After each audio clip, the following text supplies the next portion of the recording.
Hello നമസ്കാരം. മഴത്തോരു മുമ്പേടെ നാളത്തെ എപ്പിസോഡിൻ്റെ story ആയിട്ടോ പറയാൻ പോകുന്നത്.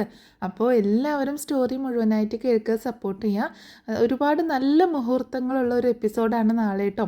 അതായത് നമ്മുടെ അലീന രേവതിക്കുട്ടിയെ കാണാനായിട്ട് പോകുന്നത് വേറെ ആരുടെയും കൂടെയല്ല, മനുവിൻ്റെ കൂടെയാണ്. അപ്പോൾ അവരുടെ യാത്രയും ആ യാത്രയിലുണ്ടാകുന്ന കുറച്ച് സംഭവങ്ങളും രേവതിക്കുട്ടിയുടെ വീട്ടിലെത്തുന്നതും അങ്ങനെയുള്ള കുറച്ച് കാര്യങ്ങളാണ് ഇന്നത്തെ എപ്പിസോഡിൽ, ഇന്നത്തെ സ്റ്റോറിയിൽ പറയാൻ പോകുന്നത് കേട്ടോ. നാളെ നടക്കാൻ പോകുന്ന സ്റ്റോറിയാണ് പറയാൻ പോകുന്നത്. അപ്പോൾ എല്ലാവരും സ്റ്റോറി മുഴുവനായിട്ട് കേൾക്കണം. അതുപോലെ വീഡിയോ ഒന്ന് ലൈക്ക് ചെയ്യാനും ഹൈപ്പ് ചെയ്യാനും മറക്കരുത്. നമ്മുടെ ചാനലൊന്ന് സബ്സ്ക്രൈബ് ചെയ്യാനും മറക്കരുത് കേട്ടോ. എന്നാൽ നേരെ നമുക്ക് സ്റ്റോറിയിലേക്ക് പോവാം. ശരിക്കും പറഞ്ഞാൽ അലീന മനു പ്രണയം കുറച്ചുകൂടെ ഡീപ്പായിട്ട് കാണിക്കുന്ന ഒരു എപ്പിസോഡാണ് നാളത്തേത്. അപ്പോൾ അതിൻ്റെ കുറച്ച് കാര്യങ്ങൾ ഡീറ്റെയിൽ ആയിട്ട് തന്നെ നമ്മൾ ഇന്നത്തെ ഈ സ്റ്റോറിയിൽ പറയുന്നുണ്ട് കേട്ടോ. അങ്ങനെ ഇന്നത്തെ എപ്പിസോഡിൽ ബാലചന്ദ്രനും കൃഷ്ണമോളും കൂടിയിട്ട് നമ്മുടെ വൈജയെ കാണാൻ വന്നിട്ടുണ്ടായിരുന്നു. ആ സമയത്ത് വൈജയന്തി ആണെങ്കിൽ ആ ചെക്കൊക്കെ എടുത്ത് കൊടുക്കുന്നുണ്ട്. എന്നോടുള്ള കണക്ക് ഇതുകൊണ്ടൊന്നും തീരില്ല വൈജയ്, എന്നോടുള്ള കടം വീട്ടാൻ നിന്നെക്കൊണ്ട് ഈ ജീവിതത്തിൽ കഴിയില്ല എന്നൊക്കെ ബാലചന്ദ്രൻ പറയുന്നുണ്ടെങ്കിലും അതൊന്നും മനസ്സിലാവാത്തത് കൊണ്ട് എന്താണ് ബാലചന്ദ്രൻ ഉദ്ദേശിക്കുന്നത് എന്ന് വൈജയ്ക്ക് അറിയില്ലല്ലോ. അതുകൊണ്ട് വൈജ ഭയങ്കര വാശിയിൽ തന്നെ ഇങ്ങനെ ഇരിക്കുകയാണ്. പിന്നീട് അവരവിടെ നിന്ന് പോകുന്നുണ്ട്. പിന്നീട് കാണിക്കുന്നത് നമ്മുടെ അലീന ഓട്ടോയിൽ പോകുന്നതാട്ടോ. അലീന ഓട്ടോക്കാരൻ ആ ഷാജി ഉണ്ടല്ലോ, ആ ഷാജിയുടെ കൂടെ അവിടെ കൂടാരം എന്ന് പറഞ്ഞ ഓർഫനേജിലേക്ക് പോകുന്നതാണ്. അവിടെ എത്തുമ്പോൾ ഈ സാധനങ്ങളൊക്കെ ഇറക്കി വെക്കാൻ നമ്മുടെ ഷാജി ചേട്ടനോട് ആവശ്യപ്പെടുന്നുണ്ട് അലീന. അപ്പോൾ ഷാജി ചേട്ടനോട് ചോദിക്കുന്നുണ്ട്, ചേട്ടാ എനിക്കിത് തന്നെ ഇറക്കി വെക്കാൻ പറ്റില്ല, ഒന്ന് ഹെൽപ്പ് ചെയ്യാമോ എന്ന് ചോദിക്കുകയാണ്. അപ്പോൾ ഷാജി ചേട്ടൻ പറയുന്നുണ്ട്, എനിക്കൊന്നും പറ്റത്തില്ല, ഇതൊക്കെ തന്നെ ചെയ്തോളണം എന്ന് പറയണം, എനിക്ക് ഓട്ടം വരൽ മാത്രമാണ് എൻ്റെ ഡ്യൂട്ടി എന്ന് പറയുമ്പോൾ, ചേട്ടാ പ്ലീസ് ഇങ്ങനെ പറയല്ലേ, ഇതൊക്കെ ഒന്ന് ഇറക്കി വെക്കാമോ, എനിക്ക് ഈ ഓട്ടോയിൽ തന്നെ എനിക്ക് തിരിച്ചു പോകുകയും വേണം, എന്നെ അവിടെ തന്നെ ഒന്ന് കൊണ്ടുവിട്ടാലും മതി എന്ന് പറയണം.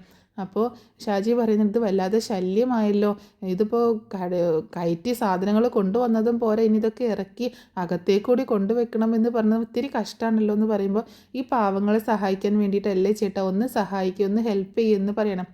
അപ്പോൾ അലീനയുടെ ആവശ്യപ്രകാരം ഷാജി അതൊക്കെ ചെയ്തു കൊടുക്കുന്നുണ്ട്. അപ്പോൾ അങ്ങനെ അലീന സിസ്റ്റർമാരോട് കുറച്ച് സാധനങ്ങളൊക്കെ കൊണ്ടുവന്നതും അങ്ങനെ കുറച്ച് പൈസയൊക്കെ കൊടുത്തിട്ട് പിന്നെ അവിടെ നിന്ന് തിരിച്ചു പോരാട്ടോ.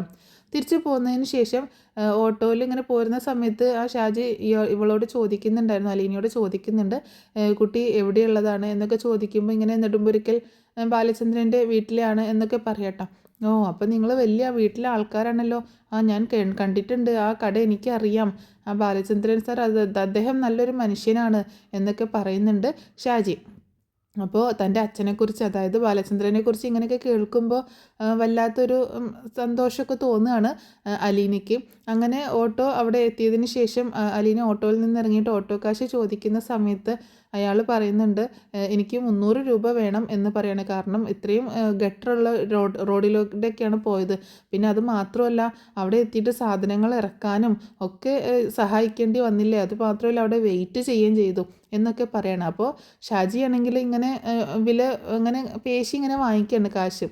അപ്പോൾ അലീന പറയുന്നുണ്ട്, ചേട്ടാ അത് ഇത്തിരി കൂടുതലല്ലേ ചേട്ടാ, ഇപ്പോൾ തന്നെ ഞാൻ ഒരുപാട് സാധനങ്ങൾ വാങ്ങിച്ചു, അതൊക്കെ അവർക്ക് വേണ്ടിയിട്ടായിരുന്നു, പക്ഷേ ഇപ്പോൾ ഇനി ഇത്രയും കാശ് എടുക്കുക എന്നൊക്കെ പറഞ്ഞാൽ അത് ന്യായമാണോ എന്നൊക്കെ ചോദിക്കുമ്പോൾ, ഇങ്ങോട്ട് തന്നേ കൊച്ചേ, നിങ്ങൾ വലിയ വീട്ടിലെ ആൾക്കാർക്ക് ഇതൊക്കെ നിസ്സാര തുകയല്ലേ, നിങ്ങൾ വലിയ കോടീശ്വരന്മാരല്ലേ, നിങ്ങൾ എന്തിനാണ് ഇങ്ങനെയൊക്കെ പറയുന്നത്, നിങ്ങളുടെ കയ്യിൽ പൂത്ത കാശുണ്ടല്ലോ, ഞങ്ങൾ ഈ പട്ടിണി പാവങ്ങൾ ഇങ്ങനെ ഓട്ടം ഓടിയിട്ട് വേണം ജീവിക്കാനായിട്ട് എന്നൊക്കെ പറയണം. എനിക്ക് വീട്ടിൽ 3-4 വയറ് നിറയ്ക്കാനൊക്കെ ഉണ്ട്, അപ്പോൾ അതിൻ്റെ കുറച്ച് കഷ്ടപ്പാടിലൊക്കെയാണ്, എങ്ങനെയെങ്കിലും 10 കാശുണ്ടാക്കാനാണ് ഞാൻ ഈ ഓടിക്കുന്നത്, അല്ലാതെ ചാരിറ്റിക്കൊന്നുമല്ല എന്ന് ഷാജി പറയുന്ന സമയത്ത്, ഷാജി ആണെങ്കിൽ കുറച്ച് വല്ലാതെ മുരടൻ സ്വഭാവമല്ല, എന്നാലും കാര്യങ്ങളൊക്കെ സംസാരിക്കുകയും ചെയ്യുന്നൊരു ആളാണ് കേട്ടോ, ഒരു നല്ല കഥാപാത്രമാണ്. അപ്പോൾ അയാൾ ഇങ്ങനെ സംസാരിക്കണം. അപ്പോൾ അലീന പറയുന്നുണ്ട്, എന്നാൽ ശരി ചേട്ടാ എടുത്തോ എന്ന് പറഞ്ഞിട്ട് കാശ് കൊടുക്കണം. അപ്പോൾ അയാൾ വീണ്ടും പറയുന്നുണ്ട്, നിങ്ങൾക്ക് ഇതൊക്കെ നിസ്സാരമല്ലേ, ഈ ഒരു 300 രൂപ ഒരു 50 രൂപയ്ക്ക് വേണ്ടിയിട്ടാണോ എന്നോട് ഇത്രയും വാദിച്ചത്, ഇതൊക്കെ വളരെ നിസ്സാരമായിട്ടുള്ള കാര്യമല്ലേ, നിങ്ങൾ വലിയ വീട്ടിലെ ആൾക്കാരല്ലേ, വലിയ കോടീശ്വരന്മാരല്ലേ, എന്നിട്ടാണോ നിങ്ങൾ ഇതിനു വേണ്ടി വില പേശുന്നത് എന്നൊക്കെ ഇങ്ങനെ പറയണം, കാശിന് വേണ്ടി വാദിക്കുന്നത് എന്നൊക്കെ പറയുമ്പോൾ അലീന പറയുന്നുണ്ട്, ഞാൻ ആ വീട്ടിലെ വേലക്കാരിയാണ്, ഞാൻ അവിടുത്തെ സെർവൻ്റാണ് എന്ന് പറയാട്ടോ. എനിക്ക് ശമ്പളം കിട്ടുന്ന സമയത്ത് ഞാൻ ഇതുപോലെ ഓരോ ഓർഫനേജിലേക്ക് കുറച്ച് സാധനങ്ങളൊക്കെ വാങ്ങിച്ചുകൊണ്ട് പോകും എന്ന് പറയുന്നുണ്ട്. അത് കേട്ടപ്പോൾ ഷാജി ആകെ തകർന്നു പോവുകയാണ്. അവിടുത്തെ ഒരു വേലക്കാരി പെങ്കൊച്ചാണ് ഇത്രയും സാധനങ്ങളൊക്കെ വാങ്ങി ഈ ഓർഫനേജിലേക്ക് കൊണ്ടുപോയി കൊടുക്കുന്നത് എന്നൊക്കെ കേട്ടപ്പോൾ ഷാജിൻ്റെ ആകെ വിഷമം തോന്നുകയാണ്. നീ എന്തായി പറയണത്? നിനക്ക് അതിനൊക്കെ എവിടുന്നാ കാശ് എന്ന് ചോദിക്കുമ്പോൾ എനിക്ക് സാലറി കിട്ടുന്ന സമയത്ത് അതിൽ നിന്നൊരു പങ്ക്, എനിക്ക് വേറെ ചിലവൊന്നുമില്ല ചേട്ടാ, എനിക്ക് അവിടുന്ന് ഭക്ഷണവും ഒക്കെ കിട്ടുന്നുണ്ട്, അത് കാരണം എനിക്ക് വേറെ ചിലവൊന്നുമില്ല. അപ്പോൾ ആ കാശിൽ നിന്ന് ഒരു പങ്ക് ഞാൻ അനാഥാലയത്തിന് കൊടുക്കും. ഞാൻ ഇത്രയും വർഷം ജനിച്ച് വളർന്നത് അനാഥാലയത്തിലാണ് എന്ന് പറയണം. ഇതൊക്കെ കേട്ടപ്പോൾ ഷാജിക്ക് ആകെ വല്ലാതാവുന്നുണ്ട്. അപ്പോൾ ഇങ്ങനെ ഒരു കൊച്ചിനോടാണല്ലോ താൻ ഇങ്ങനെ കാശ് കണക്ക് പറഞ്ഞ് മേടിച്ചത്, അതും കൂടുതൽ മേടിച്ചത് എന്ന് ഓർത്തിട്ട് സങ്കടം വരികയാണ്. അങ്ങനെ അയാൾ ആ കാശ് തിരിച്ചു കൊടുക്കുകയാണ്.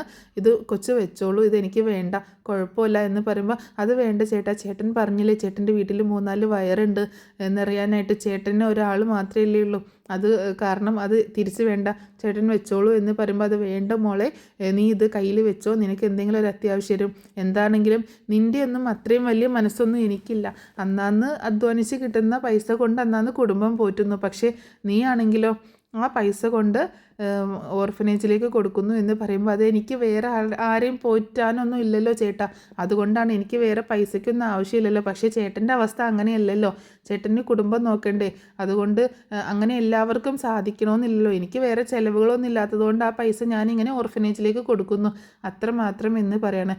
എന്നാലും മോളെ നിന്നെക്കൊണ്ട് മാത്രമേ ഇങ്ങനെയൊക്കെ പറ്റുള്ളൂ എന്ന് പറയുന്നുണ്ട്. അപ്പോൾ അലീനയ്ക്ക് അത് കേൾക്കുമ്പോൾ ഭയങ്കര സന്തോഷമൊക്കെ തോന്നുന്നുണ്ട്. അങ്ങനെ ആ കാശ് തിരിച്ചു കൊടുക്കുമ്പോൾ അലീന പറയണ വേണ്ട ചേട്ടാ എന്ന് പറയണം. അങ്ങനെ നിർബന്ധിക്കുകയാണ് ഷാജി. അപ്പോൾ അലീന പറയുന്നുണ്ട് ചേട്ടന് അത്രയ്ക്ക് നിർബന്ധമാണെങ്കിൽ എനിക്ക് വേണ്ടിയിട്ടല്ല, ഞാൻ ചേട്ടൻ ചോദിച്ചപ്പോൾ തന്നു, അത്രയേ ഉള്ളൂ, ചേട്ടൻ എക്സ്ട്രാ വാങ്ങിച്ച ആ കാശ് മാത്രം ഞാൻ വാങ്ങിക്കാം, അല്ലാതെ മുഴുവനായിട്ട് എനിക്ക് കാശ് വേണ്ട, കാരണം ചേട്ടൻ പെട്രോൾ അടിച്ച് ഈ ഓട്ടോ ഓടിക്കുന്നത് ജീവിക്കാനല്ലേ, അതുകൊണ്ട് എനിക്കത് കുഴപ്പമൊന്നുമില്ല എന്ന് പറഞ്ഞിട്ട് ആ എക്സ്ട്രാ വാങ്ങിച്ച 50 രൂപ മാത്രം തിരിച്ച് വാങ്ങിക്കേണ്ട, ബാക്കി കാശ് ഷാജിക്ക് തന്നെ തിരിച്ചു കൊടുക്കുന്നുണ്ട്. ആ സമയത്ത് ഷാജി പറയുന്നുണ്ട് എൻ്റെ നമ്പർ മോളൊന്ന് സേവ് ചെയ്ത് വെച്ചോ, എന്നിട്ട് എപ്പോൾ ടൗണിൽ വന്നിട്ട് എങ്ങോട്ട് ഓട്ടം പോകാനാണെങ്കിലും എന്നെ മാത്രം വിളിച്ചാൽ മതി, എവിടെയാണെങ്കിലും ഞാൻ വന്നേക്കാം എന്ന് പറയണം. അത് കേട്ടപ്പോൾ അലീനയ്ക്ക് ഭയങ്കര സന്തോഷമാവുന്നുണ്ട്. അലീന പറയുന്നുണ്ട് ആയിക്കോട്ടെ ഞാൻ അങ്ങനെ വിളിച്ചോളാം എന്ന് പറയണം. അങ്ങനെ ഷാജി പോവുകയാണ്. അങ്ങനെ അലീന തിരിച്ച് കടപ്പാട്ടൂർ വീട്ടിലേക്ക് തന്നെ തിരിച്ചു പോവുകയാണ്. അതേസമയം പിന്നീട് കാണിക്കുന്നത് ഹോസ്പിറ്റലാണ്. ഹോസ്പിറ്റലിലേക്ക് വൈജയന്തിയെ കാണാനായിട്ട് ബബിത ചെല്ലുന്നുണ്ട് കേട്ടോ. അപ്പോൾ ബബിത ചെല്ലുമ്പോൾ വൈജയന്തി ഭയങ്കര ദേഷ്യത്തിലാണ് സംസാരിക്കുന്നത്.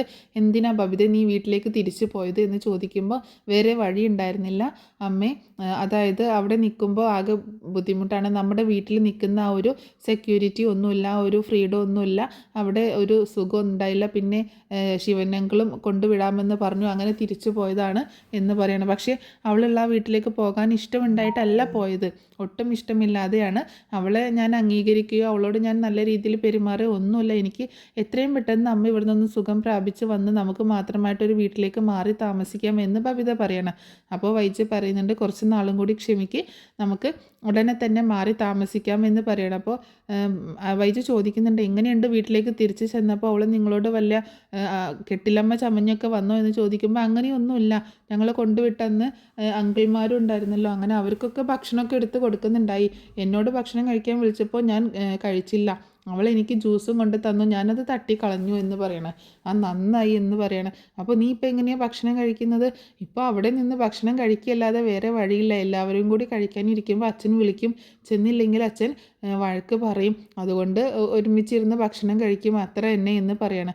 ഇനി അത്ര അധികം നാളൊന്നും അവിടെ നിൽക്കേണ്ടി വരില്ല, ഞാൻ ഇവിടുന്ന് ഇറങ്ങുമ്പോൾ നമുക്ക് നേരെ ഫ്ലാറ്റിലേക്ക് മാറാമെന്ന് വൈജ ബബിതയെ ആശ്വസിപ്പിക്കുന്നുണ്ട്. രോഹിത്തിൻ്റെ കാര്യം എങ്ങനെയാണെന്ന് ചോദിക്കുമ്പോൾ രോഹിത്തേട്ടന് ഭയങ്കര ദേഷ്യമാണ് അവളോട്, പക്ഷേ വേറെ പ്രശ്നങ്ങളൊന്നുമില്ല, രോഹിത്തേട്ടൻ ആരോടും അങ്ങനെ സംസാരിക്കാനൊന്നും പോവലില്ല, അവളാണെങ്കിലും രോഹിത്തേട്ടനോടൊന്നും മിണ്ടാനോ പറയാനൊന്നും പോവാറില്ല എന്ന് പറയണം. കൃഷ്ണയാണ് അവളുടെ പുറകെ വാലും തൂങ്ങി നടക്കുന്നത് എന്ന് പറയുമ്പോൾ ആ ഒരെണ്ണം മാത്രം എങ്ങനെ മാറിപ്പോയി എന്നാണ് ഞാൻ ആലോചിക്കുന്നതെന്നൊക്കെ പറയുന്നുണ്ട് വൈജ. എന്താണെങ്കിലും വീട് മാറുന്ന സമയത്ത് കൃഷ്ണയെ കൂടി നമുക്ക് എങ്ങനെയെങ്കിലും കൊണ്ടുപോകണം അമ്മേ, അവിടെ നിർത്തണ്ട അവളുടെ അടുത്ത് എന്നൊക്കെ പറയുന്നുണ്ട് വൈജയോട് ബബിത. എന്നാൽ നോക്കാം, നമുക്ക് കൃഷ്ണൻ വരികയാണെങ്കിൽ നമുക്ക് കൊണ്ടുപോവാമെന്ന് പറയണം. അങ്ങനെ പിന്നീട് കാണിക്കുന്നത് നമ്മുടെ നെടുമ്പുരയ്ക്കൽ വീടാട്ടോ, കടപ്പാട്ടൂർ വീടാണ് കാണിക്കുന്നത്. അങ്ങനെ ബാലചന്ദ്രൻ പുറത്ത് പോയിട്ട് വീട്ടിലേക്ക് കയറി വരുന്ന ഒരു രംഗമാണ് കാണിക്കുന്നത് കേട്ടോ. അങ്ങനെ പുറത്ത് പോയി വരുന്ന സമയത്ത് ബാലചന്ദ്രൻ്റെ കയ്യിലൊരു കവറുണ്ട്. അങ്ങനെ ഡോറ് തുറക്കുന്നത് കൃഷ്ണയാണ്. അച്ഛൻ വന്നോ, അച്ഛൻ എന്തിന് നേരത്തെ വന്നതെന്ന് ചോദിക്കുമ്പോൾ പ്രത്യേകിച്ചൊന്നുമില്ല, എന്താ അച്ഛൻ്റെ കയ്യിലൊരു കവർ, ടെക്സ്റ്റൈൽസിൻ്റെ കവറുണ്ടല്ലോ, എന്താ അച്ഛൻ എന്ന് ചോദിക്കുമ്പോൾ അതൊരു കാര്യമാണ്, ഞാൻ പറയാം എന്ന് പറയണം. അലീന എന്തേന്ന് ചോദിക്കുമ്പോൾ ചേച്ചി ഇതേ കിച്ചണിലുണ്ടല്ലോ, നീ അലീനയെ ഒന്ന് വിളിച്ചേ എന്ന് പറയണം. ആ സമയത്ത് ബബിത അവിടെ ഇരിപ്പുണ്ട് കേട്ടോ. ബബിത അവിടെ ഇരുന്ന് TV കാണുന്നുണ്ടായിരുന്നു. അങ്ങനെ ബബിത ഇവരുടെ സംസാരമൊക്കെ ശ്രദ്ധിക്കുന്നുണ്ട്. അങ്ങനെ കൃഷ്ണ പോയിട്ട് അലീനയെ വിളിക്കുകയാണ്. അലീനയെ വിളിക്കുമ്പോൾ ചേച്ചി അച്ഛൻ വിളിക്കുന്നു, എന്തോ ഒരു കാര്യം പറയാനാണെന്ന് പറഞ്ഞു. ചേച്ചി നാളെ രേവതിക്കുട്ടിയെ കാണാനായിട്ട് പോവുകയാണോ എന്ന് ചോദിക്കണം. അതെ, ഞാനും വന്നോട്ടെ ചേച്ചി എന്ന് ചോദിക്കുമ്പോൾ നീ വന്നു കഴിഞ്ഞാൽ ഇവിടെ പിന്നെ ആരാ മോളെ എന്ന് ചോദിക്കണം. അച്ഛൻ സമ്മതിക്കുമല്ലോ, ക്ലാസ്സൊക്കെ കളയണ്ടേ എന്ന് പറയണം. ശരിയാണ്, എന്നാലും ചേച്ചി വാ, അച്ഛൻ വിളിക്കുന്നുണ്ട് എന്ന് പറയണം. അങ്ങനെ ചെല്ലുന്ന സമയത്ത് ബാലചന്ദ്രൻ ആ കവർ എടുത്തിട്ട് അലീനയുടെ കയ്യിൽ കൊടുക്കുക കേട്ടോ. ഇതെന്താ അച്ഛാന്ന് ചോദിക്കുമ്പോൾ തുറന്നു നോക്ക് എന്ന് പറയുന്നുണ്ട്. അങ്ങനെ അത് തുറന്നു നോക്കുന്ന സമയത്ത് അലീന ആകെ അതിശയിച്ച് പോവുകയാണ്. അതിൽ നല്ല ഭംഗിയുള്ളൊരു ചുരിദാറായിരുന്നു കേട്ടോ. അലീനയ്ക്ക് അത് ഒരുപാട് ഇഷ്ടപ്പെടുകയാണ്. അപ്പോൾ അലീന നല്ല ഭംഗിയുണ്ടല്ലോ അച്ഛാ, ഇത് നല്ല ഭംഗിയുള്ള ചുരിദാറാണല്ലോ, ഇത് ആർക്കാ എന്ന് ചോദിക്കുമ്പോൾ നിൻ്റെ കയ്യിൽ തന്നിട്ട് പിന്നെ ഇത് ആർക്കാന്ന് ചോദിക്കുകയാണോ, ഇത് എനിക്കാണോ അച്ഛാ, പിന്നെ നിനക്കല്ലാതെ വേറെ ആർക്കാണ് ഞാൻ വാങ്ങിച്ചു തന്നത്, നിൻ്റെ കയ്യിലേക്കല്ലേ ഞാൻ തന്നത് എന്ന് ചോദിക്കണം. അപ്പോൾ ഇത് കണ്ടിട്ട് കൃഷ്ണയ്ക്ക് ഭയങ്കര സന്തോഷമാണ്. കൃഷ്ണ പറയുന്നുണ്ട് നല്ല ഭംഗിയുണ്ട് ചേച്ചി, ഈ കളറ് ചേച്ചിക്ക് നന്നായിട്ട് ചേരും എന്ന് പറയണം. ഇതിട്ടിട്ട് വേണം ചേച്ചി നാളെ പോവാനായിട്ട്, രേവതിക്കുട്ടിയുടെ അടുത്തേക്ക് പോകുമ്പോൾ ചേച്ചി ഇതിട്ടിട്ട് വേണം പോവാൻ എന്ന് പറയുന്നുണ്ട്. പിന്നെ അതിനല്ലേ ഞാൻ ഇവൾക്ക് വാങ്ങിച്ചു കൊടുത്തത്. അപ്പോൾ നോക്കുമ്പോൾ ഇത് വേറെ ഉണ്ടല്ലോ അച്ഛാ ചുരിദാറ്, ഇത് കൃഷ്ണമോക്കാണോ, അത് കൃഷ്ണമോക്കോ ബബിതയ്ക്കോ ഒന്നുമല്ല, അതിലുള്ള ചുരിദാർ മുഴുവൻ നിനക്ക് ഞാൻ വാങ്ങിച്ചതാണ്. അപ്പോൾ നീ ഇതിൽ ഒരെണ്ണം നിനക്ക് ഇഷ്ടപ്പെട്ടത് ഏതാണോ അതൊരെണ്ണം നാളെ പോകുമ്പോൾ ഇട്ടോ എന്ന് പറയണം. ബാക്കി നീ കൊണ്ടുപോക്കോ, തിരിച്ചു വരുമ്പോഴും ഇടാലോ, അവിടുന്ന് ചിന്നമോളെ കാണാനൊക്കെ പോകണ്ടേ, അപ്പോഴൊക്കെ നിനക്ക് ഇടാലോ, അല്ലാതെ നീ എപ്പോഴും ഈ ഇവിടെ ഇട്ടുകൊണ്ട് നടക്കുന്ന അങ്ങനത്തെ ചുരിദാർ തന്നെയല്ലേ എപ്പോഴും ഇടുന്നത് എന്ന് പറയണം. അച്ഛാ ഇത്രയൊന്നും വേണ്ടായിരുന്നു എന്ന് പറയുമ്പോൾ അതൊന്നും സാരമില്ല എന്ന് പറയണം. അപ്പോൾ ബബിതയ്ക്ക് ഭയങ്കര ദേഷ്യം വരിക കേട്ടോ, ഇങ്ങനെ വാങ്ങിച്ചു കൊടുക്കുന്നതിനിട്ട്. അവൾക്ക് വാങ്ങിച്ചു കൊടുത്തേക്കണ സ്വന്തം മക്കൾ ഇവിടെ നിൽക്കുന്ന ഒരു ശ്രദ്ധയില്ല എന്നിങ്ങനെ പിറുപിറുക്കുന്നുണ്ട്. ബബീച്ചി അവിടെ നിന്ന് എന്തെങ്കിലും പറഞ്ഞോ എന്ന് കൃഷ്ണ ചോദിക്കുമ്പോൾ ഞാനൊന്നും പറഞ്ഞില്ല എന്ന് പറയണം. എന്നെ പറഞ്ഞിട്ട് കാര്യമൊന്നുമില്ല, അച്ഛൻ്റെ പ്രിയപ്പെട്ട മോളെ അലീന ചേച്ചിയാണ്, നമ്മളിങ്ങനെ നോക്കി നിൽക്കാനേ പറ്റുള്ളൂ എന്ന് പറയുമ്പോൾ അലീനയ്ക്ക് അത് വിഷമാവുക കേട്ടോ. അച്ഛാ ഇവർക്ക് കൂടി എന്തെങ്കിലും എടുത്തുകൂടായിരുന്നു എന്ന് ചോദിക്കുമ്പോൾ കൃഷ്ണ പറയുന്നുണ്ട് എൻ്റെ പൊന്നു ചേച്ചി ഞാൻ ചുമ്മാ പറഞ്ഞതാണ്, അച്ഛന് എപ്പോഴും ഡ്രസ്സ് എടുത്ത് കൊണ്ടുവരുന്ന തരുന്നതാണ്, അത് മാത്രമൊന്നുമല്ല ഞങ്ങളിടയ്ക്ക് കടയിലേക്ക് ഒരു പോക്കുണ്ട്, അവിടെ പോയിട്ട് ഏതാണോ ഇഷ്ടപ്പെട്ടതെന്ന് വെച്ചാൽ 2-3 ഇങ്ങോട്ട് എടുത്തുകൊണ്ട് വരും, അത് പതിവുള്ളതാണ് എന്ന് പറയണേ കൃഷ്ണ. അപ്പോൾ ബാലചന്ദ്രൻ പറയുന്നുണ്ട് അതേ മോളെ ഇവർ തോന്നുന്ന സമയത്തൊക്കെ വന്ന് കടയിൽ വന്നിട്ട് എടുത്തുകൊണ്ട് പോകും, ഞാനിതൊന്നും നോക്കാറൊന്നുമില്ല എന്ന് പറയുന്നുണ്ട്. അതുകൊണ്ട് മോൾ അതിൽ വിഷമിക്കേണ്ട, ഇപ്പോൾ നിനക്കല്ലേ അങ്ങനെ ഇല്ലാത്തത്, അതുകൊണ്ടാണ് ഞാൻ നിനക്ക് വാങ്ങിച്ചുകൊണ്ട് വന്നത് എന്ന് പറയുന്നുണ്ട്. അലീന അത് നെഞ്ചോട് ചേർത്ത് പിടിക്കാൻ എനിക്ക് ഒരുപാട് സന്തോഷമായി അച്ഛ എന്ന് പറഞ്ഞിട്ട് ബാലചന്ദ്രനെ കെട്ടി പിടിക്കുന്നുണ്ട് കേട്ടോ. അപ്പോൾ അതൊക്കെ കാണുമ്പോൾ ബബിതയ്ക്ക് ഇങ്ങോട്ട് കല്ലി കയറുകയാണ്. കൃഷ്ണമോൾക്ക് ഭയങ്കര സന്തോഷമാണ് കേട്ടോ, സ്വന്തം അച്ഛനെ പോലെ തന്നെ കെട്ടിപ്പിടിക്കുന്നത് കാണുമ്പോൾ അച്ഛനും മോളും ആണല്ലോ, ഭയങ്കര സന്തോഷമുണ്ട്. ബബിത പെട്ടെന്ന് അവിടുന്ന് ദേഷ്യപ്പെട്ടുകൊണ്ട് മുകളിലേക്ക് കയറി പോവാണ്. കുശുമ്പി പെണ്ണിന് ഇഷ്ടപ്പെട്ടില്ല അലീന ചേച്ചിക്ക് ഡ്രസ്സ് വാങ്ങിക്കൊടുത്തത് എന്ന് പറയുമ്പോൾ അത് സാരമില്ല, അവൾക്ക് എന്തോരം വാങ്ങിച്ചു കൊടുത്തതാണ്, എപ്പോഴും അവൾക്ക് വാങ്ങിച്ചു കൊടുക്കുന്നതല്ലേ, അത് നിങ്ങൾ കാര്യമാക്കണ്ട എന്ന് ബാലചന്ദ്രൻ പറയുന്നുണ്ട്. അങ്ങനെ എന്നാൽ ഞാനിത് അകത്തേക്ക് കൊണ്ടുപോയി വെക്കട്ടെ അച്ഛ എന്ന് പറഞ്ഞിട്ട് അലീന അകത്തേക്ക് കൊണ്ടുപോയി വെക്കുക കേട്ടോ. അപ്പോൾ അകത്തേക്ക് പോയി അലീന ഇങ്ങോട്ട് കാണുന്നില്ല കേട്ടോ. അങ്ങനെ ബാലചന്ദ്രൻ മുകളിലേക്ക് പോയിട്ടുണ്ട്. അപ്പോൾ കൃഷ്ണൻ മെല്ലെ വന്ന് നോക്കുമ്പോൾ അലീന ആ ഡ്രസ്സുകൾ ഓരോന്ന് എടുത്തിട്ട് അതിങ്ങനെ നോക്കി ഇങ്ങനെ നിൽക്കുന്ന കേട്ടോ. അലീനയ്ക്ക് സങ്കടവും സന്തോഷവും കൂടെ വരുന്നുണ്ട്. കൃഷ്ണ ചെന്ന് ചേച്ചി കരയാണോ എന്ന് ചോദിക്കുകയാണ്. അല്ല മോളെ, സന്തോഷം കൊണ്ട് കണ്ണ് നിറഞ്ഞു പോയതാണ്, എനിക്ക് ഇന്നേ വരെ ആരും ഇങ്ങനെ ഡ്രസ്സ് വാങ്ങി തന്നിട്ടില്ല എന്ന് പറയുമ്പോൾ കൃഷ്ണയ്ക്ക് ഭയങ്കര സങ്കടം വരുന്നുണ്ട് കേട്ടോ. ഇനി ചേച്ചിക്ക് എന്ത് വേണമെങ്കിലും അച്ഛനോട് പറഞ്ഞാൽ മതി, അച്ഛൻ എന്ത് വേണമെങ്കിലും വാങ്ങിച്ചു തരും എന്ന് പറയണം. അങ്ങനെ അതെടുത്ത് വെക്കുന്നുണ്ട്. പിന്നീട് രാത്രിയിൽ എല്ലാവരും കൂടി ഒരുമിച്ചിരുന്ന് ഭക്ഷണമൊക്കെ കഴിക്കുന്നുണ്ട്. അപ്പോൾ ബാലചന്ദ്രൻ ചോദിക്കുന്നുണ്ട് നീ എപ്പോഴാണ് മോളെ പോകുന്നത് എന്ന് ചോദിക്കുമ്പോൾ നാളെ രാവിലെ തന്നെ പോകണോ അച്ഛാ എന്ന് പറയണം. അപ്പോൾ എങ്ങനെ നീ പോകുന്നത് എന്ന് ചോദിക്കുകയാണ്. ഞാൻ ബസ്സിന് പൊക്കോളാം അച്ഛാ, ബസ്സിന് നീ ഇനി അങ്ങനെ പോകുമ്പോൾ നിനക്ക് ബുദ്ധിമുട്ടാവില്ലേ? ഞാൻ പോകുന്നതല്ലേ അച്ഛാ, അത് കുഴപ്പമൊന്നുമില്ല. എന്നാൽ ഞാൻ നിന്നെ രാവിലെ ബസ് സ്റ്റോപ്പിലേക്ക് ആക്കിത്തരാം, അവിടുന്ന് നീ ബസ് കയറി പൊക്കോ എന്ന് പറയുമ്പോൾ അതൊക്കെ അച്ഛൻ്റെ ഇഷ്ടം എന്ന് പറയാണ്. അപ്പോഴാണ് അലീന മനു പറഞ്ഞ കാര്യം ഓർക്കുന്നിട്ട്. അല്ല അച്ഛാ, മനുവേട്ടൻ വരുന്നുണ്ടെന്ന് പറഞ്ഞിരുന്നു എന്ന് പറയണേ. മനു വരുന്നുണ്ടെന്ന് പറഞ്ഞു, എങ്ങോട്ട്? അല്ല. അപ്പോൾ കൃഷ്ണ ഇങ്ങനെ മനസ്സിലായി എന്നുള്ള രീതിയിൽ കളിയാക്കുന്നത്. ഒന്ന് പോടി ഓടുന്നു, നീ പറ, എന്താ പറഞ്ഞത്? മനു ഇങ്ങോട്ട് വരുന്നുണ്ടോ? മനുവേട്ടൻ രാവിലെ ഇങ്ങോട്ടേക്ക് വരാമെന്ന് പറഞ്ഞിരുന്നു. എന്തിനാ മനു ഇങ്ങോട്ടേക്ക് വരുന്നത്? അല്ല, മനുവേട്ടൻ നാളെ എറണാകുളത്തേക്ക് പോവുകയാണെന്ന്. അപ്പോൾ ഞാൻ രേവതിക്കുട്ടിയുടെ അടുത്തേക്ക് പോകുന്ന കാര്യം പറഞ്ഞപ്പോൾ എന്നെ കൂടി കൊണ്ടുപോകാമെന്ന് പറഞ്ഞു എന്ന് പറയാണ്. അത് കേട്ടപ്പോൾ ബാലചന്ദ്രനെ ചിരി വരികയാണ്. അങ്ങനെ നിങ്ങളങ്ങനെ പ്ലാൻഡ് ആയിട്ടാണ് പോകുന്നതല്ലേ? അല്ലച്ചാ, അങ്ങനെയൊന്നുമില്ല. മനുവേട്ടൻ വിളിച്ചിരുന്നു, അപ്പോൾ ഞാനിങ്ങനെ നാളെ രേവതിക്കുട്ടിയുടെ അടുത്തേക്ക് പോവുകയാണെന്ന് പറഞ്ഞപ്പോൾ നാളെ മനുവേട്ടനും എറണാകുളത്തേക്ക് ജോലി സ്ഥലത്തേക്ക് പോവുകയാണെന്ന് പറഞ്ഞു. അപ്പോൾ ഇതുവഴി വന്ന് എന്നെ കൂട്ടി അവിടെ ആക്കിക്കോളാം എന്ന് പറഞ്ഞു എന്നിങ്ങനെ പറഞ്ഞു ഒപ്പിക്കുകയാണ്. മനസ്സിലായി, ഇനി കൂടുതലൊന്നും പറയണ്ട, നിങ്ങളായി നിങ്ങളുടെ പാടായി, ഞാൻ ഇതിലൊന്നും ഇടപെടാൻ വരുന്നില്ല എന്ന് പറയണം മനു. അച്ഛൻ എന്തൊക്കെ ഇങ്ങനെ പറയണം. അപ്പോൾ കൃഷ്ണ ഇതൊക്കെ കേട്ട് ചിരിക്കുന്നുണ്ട്. ബബിതയ്ക്കാണെങ്കിൽ ഇതൊന്നും ഇഷ്ടപ്പെടുന്നില്ല കേട്ടോ. ബബിതയ്ക്കും രോഹിത്തിനും ഇതൊക്കെ ഭയങ്കര അരോചകമായിട്ട് തോന്നുകയാണ്. അവർ പെട്ടെന്ന് തന്നെ അവിടുന്ന് ഭക്ഷണം കഴിച്ച് എഴുന്നേറ്റ് വേഗം പോവുകയാണ്. അപ്പോൾ കൃഷ്ണ പറയുന്നുണ്ട്, ഈ സംസാരമൊന്നും അവർക്ക് ഇഷ്ടപ്പെടുന്നില്ല എന്ന് പറയുമ്പോൾ അതൊന്നും കാര്യമാക്കണ്ട നിങ്ങൾ എന്ന് പറയണം ബാലചന്ദ്രൻ. എന്നിട്ട് നിൻ്റെ മനുവേട്ടൻ എപ്പോൾ വരുമെന്നാണ് പറഞ്ഞത്? ഈ അച്ഛൻ്റെ ഒരു കാര്യം, ഞാൻ തന്നെ പൊക്കോളാം, ഞാൻ മനുവേട്ടൻ്റെ കൂടെ പോകുന്നില്ല എന്ന് പറയണം. വേണ്ട, നിൻ്റെ മനുവേട്ടൻ നിന്നെ കൊണ്ടുപോകാമെന്ന് പറഞ്ഞതല്ലേ, മനുവേട്ടൻ്റെ കൂടെ തന്നെ പോയാൽ മതി മനുവേട്ടൻ്റെ കുട്ടി എന്ന് പറയണേ. അച്ഛ എന്ന് പറഞ്ഞാൽ വീണ്ടും കൊഞ്ചുന്നുണ്ട് കേട്ടോ. അവളുടെ ഒരു കൊഞ്ചൽ എനിക്ക് മനസ്സിലാവുന്നുണ്ടെല്ലാം എന്നൊക്കെ ബാലചന്ദ്രൻ പറഞ്ഞ് അവിടെ നിന്ന് എഴുന്നേറ്റ് പോകണം ചിരിച്ചുകൊണ്ട്. അപ്പോൾ കൃഷ്ണ കളിയാക്കുന്നുണ്ട്. ഇപ്പോൾ ചേച്ചിക്ക് സമാധാനമായില്ലേ? മനുവേട്ടൻ്റെ കൂടെ പോകാൻ അനുവാദം കിട്ടിയില്ലേ? അല്ലെങ്കിലും ഞാൻ മനുവേട്ടൻ്റെ കൂടെ പോയി എന്താ കുഴപ്പം എന്ന് ചോദിക്കണം. ഞാൻ മനുവേട്ടൻ്റെ മുറപ്പെണ്ണല്ലേ, അച്ഛൻ്റെ പെങ്ങളുടെ മോളല്ലേ, ഞാൻ നിങ്ങളെപ്പോലെ തന്നെയല്ലേ, അപ്പോൾ എനിക്ക് മനുവേട്ടൻ്റെ കൂടെ പോയി എന്താ കുഴപ്പം? ഇപ്പോൾ അങ്ങനെയൊന്നുമല്ല മനുവേട്ടൻ്റെ കൂടെ പോകുമ്പോൾ എന്ന് പറയണം. അതെന്താ അങ്ങനെയെന്ന് ചോദിക്കുമ്പോൾ അതൊക്കെ ഉണ്ട്, എനിക്കൊന്നും മനസ്സിലാവുന്നില്ല എന്ന് വെക്കണ്ട എന്നൊക്കെ പറയണേ കൃഷ്ണ. ഒന്ന് പോടി അവിടുന്ന് എന്ന് പറഞ്ഞിട്ട് അങ്ങനെ അവരവിടെ നിന്ന് ഭക്ഷണമൊക്കെ കഴിച്ച് എഴുന്നേറ്റ് പോവാണ്. അങ്ങനെ പിന്നീട് കാണിക്കുന്നത് പിറ്റേ ദിവസമാണ്. പിറ്റേ ദിവസം അലീന തകൃതിയായിട്ട് ബ്രേക്ക്ഫാസ്റ്റും ലഞ്ചും കാര്യങ്ങളൊക്കെ ഉണ്ടാക്കിക്കൊണ്ടിരിക്കുകയാണ്. ആ സമയത്ത് കൃഷ്ണ വന്ന് ചോദിക്കുന്നുണ്ട്, അല്ല ചേച്ചിയല്ലേ ഇന്ന് പോവുകയാണെന്ന് പറയുന്നത്, എന്നിട്ട് എന്താ ഇവിടെ കിടന്ന് ജോലി ചെയ്തുകൊണ്ടിരിക്കുന്നത് എന്ന് ചോദിക്കുമ്പോൾ, മോളെ ഞാൻ പോവുകയാണ്, ശരി ബ്രേക്ക്ഫാസ്റ്റൊക്കെ ഉണ്ടാക്കി വെക്കണ്ടേ, ഉച്ചക്കത്തേക്കുള്ളതും ലഞ്ചും ഡിന്നറും രാത്രിയിലേക്കുള്ളതൊക്കെ ഉണ്ടാക്കി വെച്ചിട്ടുണ്ട്, പിന്നെ നാളത്തേക്കുള്ളത് ഞാൻ സെറ്റാക്കി വെച്ചിട്ടുണ്ട്, മോളൊന്ന് ഭവിതേച്ചിയും കൂട്ടിയിട്ട് ഒന്ന് സെറ്റാക്കിയാൽ മതി എന്നൊക്കെ പറയണം. അതൊക്കെ ഞാൻ നോക്കിക്കോളാം, ചേച്ചി എന്നാ വരിക? ഞാൻ നാളെ കഴിഞ്ഞ് മറ്റന്നാൾ തിരിച്ചു വരും എന്ന് പറയണം. 2 ദിവസം ചേച്ചി ഇല്ലാതെ ഇവിടെ ഇങ്ങനെ നിൽക്കണമല്ലോ, എനിക്കത് ആലോചിക്കുമ്പോഴാണ് എന്നൊക്കെ പറയുന്നുണ്ട്. അതൊന്നും കാര്യമാക്കണ്ട, നീ ഭവിതയെ ഒന്ന് ശ്രദ്ധിച്ചോണം, അവൾക്ക് എന്തോ ഒരു പ്രശ്നമുണ്ട്, എന്താണെന്ന് എനിക്ക് മനസ്സിലായിട്ടില്ല, ഞാൻ പോയി വന്നിട്ട് അതിനെപ്പറ്റി സംസാരിക്കാമെന്നാണ് വിചാരിക്കുന്നത് എന്ന് പറയണം. ഞാൻ നോക്കിക്കോളാം ചേച്ചി എന്ന് പറയുന്നുണ്ട്. ആ സമയത്താണ് കോളിംഗ് ബെല്ലടിക്കുന്നത് കേട്ടോ. അങ്ങനെ കൃഷ്ണ പറയുന്നുണ്ട്, ഞാൻ പോയി നോക്കാം എന്ന് പറഞ്ഞിട്ട് പോയി ഡോറ് തുറന്ന് നോക്കുമ്പോൾ മനു ആണ് വരുന്നത് കേട്ടോ. മനുവേട്ട, നല്ല സുന്ദര കുട്ടപ്പനായിട്ടുണ്ടല്ലോ, ഇന്ന് എന്താണ് വിശേഷം എന്ന് ചോദിക്കുമ്പോൾ, ഒന്ന് പോടിയായിരുന്നു, ഞാൻ എറണാകുളത്തേക്ക് തിരിച്ചു പോവാണ്. അപ്പോൾ അലീന രേവതിക്കുട്ടിയുടെ അടുത്തേക്ക് എറണാകുളത്തിന് പോകുന്നുണ്ടെന്ന് പറഞ്ഞു, എന്നാൽ പിന്നെ അവളെയും കൂട്ടിയിട്ട് പോകാമെന്ന് കരുതി. മനസ്സിലായി, അതിൻ്റെ ചർച്ചയൊക്കെ ഞങ്ങൾ ഇന്നലെ ഇവിടെ നടത്തിയതാണ്, ഇനി കൂടുതൽ വിശദീകരിക്കേണ്ട, എല്ലാം മനസ്സിലായി എന്ന് പറയണം. എന്ത് മനസ്സിലായി എന്ന്? ഒന്നുമില്ല, എല്ലാം മനസ്സിലായി എന്ന് പറയുന്നുണ്ട്. ആ സമയത്ത് അലീന അങ്ങോട്ടേക്ക് വരുന്നുണ്ട്. മനുവേട്ടൻ വന്നു, നീ ഇതുവരെ റെഡിയായില്ലേ? 5 മിനിറ്റ് മനുവേട്ടൻ, ഞാൻ ഇപ്പം റെഡിയായിട്ട് വരാം എന്ന് പറയണം. സമയമുണ്ട്, കുഴപ്പമില്ല, നീ സാവധാനം റെഡിയായിട്ട് വന്നാൽ മതി, ഞാൻ വിശന്നിട്ട് വയ്യ, ഒന്നും കഴിച്ചിട്ടില്ല, ഇവിടെ എന്താ ബ്രേക്ക്ഫാസ്റ്റ് എന്ന് പറയുമ്പോൾ, ഞാൻ എടുത്തു വരാം മനുവേട്ട വാ എന്ന് പറയുമ്പോൾ, അതൊന്നും വേണ്ട, നീ ഇവിടെ കൊണ്ടുവന്ന് വെച്ചാൽ മതി, ഞങ്ങൾ എടുത്ത് കഴിച്ചോളാം, നീ പോയി റെഡിയായിട്ട് വാ എന്ന് പറയണം. ആ സമയത്ത് ബാലചന്ദ്രനും ഇറങ്ങി വരുന്നുണ്ട്. ബ്രേക്ക്ഫാസ്റ്റ് ആയോ മോളെ എന്ന് ചോദിച്ചിട്ടാണ് വരുന്നത്.